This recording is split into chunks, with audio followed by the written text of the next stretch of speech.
কৃষি ও জীবন চ্যানেলটির নতুন একটি এপিসোডে আপনাদের সুস্বাগতম। তো বন্ধুরা, দেখতে পাচ্ছেন জাম বীজ থেকে চারা তৈরি করেছি, যা ছোট পাত্র থেকে বড় পাত্রে কিভাবে প্রতিস্থাপন করবেন। তো বন্ধুরা, আপনারা আপনাদের ছাদ বাগানে বা বাড়ির উঠানে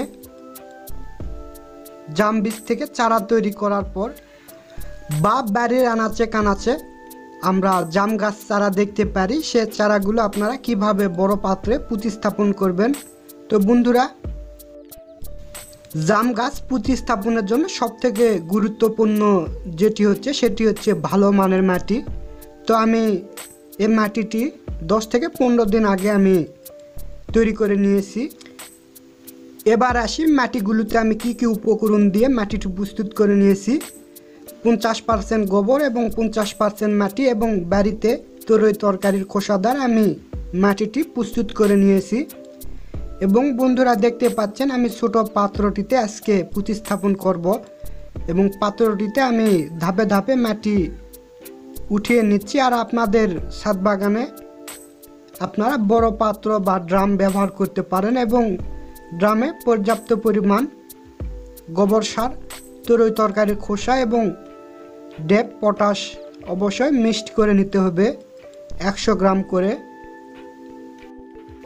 এবার আসি, আমার জাম বীজগুলো যে পাত্রে রোপণ করে দিয়েছিলাম সে আবরণটি আমি তুলে ফেলে দিব, এতে গাছের গ্রোথ বেশি হয়ে থাকে। তো বন্ধুরা, দেখতেই পাচ্ছেন আমি গাছের গোড়া থেকে শক্ত প্লাস্টিকের আবরণ আমি তুলে ফেলে দিয়েছি।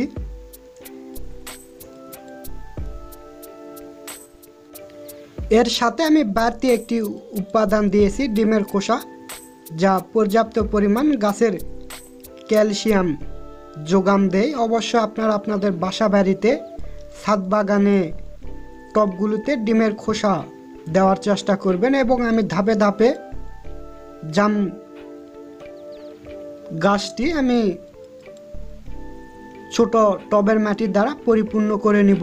অবশ্যই আপনারা এভাবে করে নিতে পারেন। তো বন্ধুরা, এভাবে আপনারা আপনাদের জাম গাছগুলো বা যে কোনো গাছ এভাবে প্রতিস্থাপন করতে পারবেন। টবের আয়তন বা আকারের উপর আপনাকে জৈব সার, গোবর সার ব্যবহার করতে হবে। তো বন্ধুরা, দেখা হচ্ছে অন্য কোনো ভিডিওতে।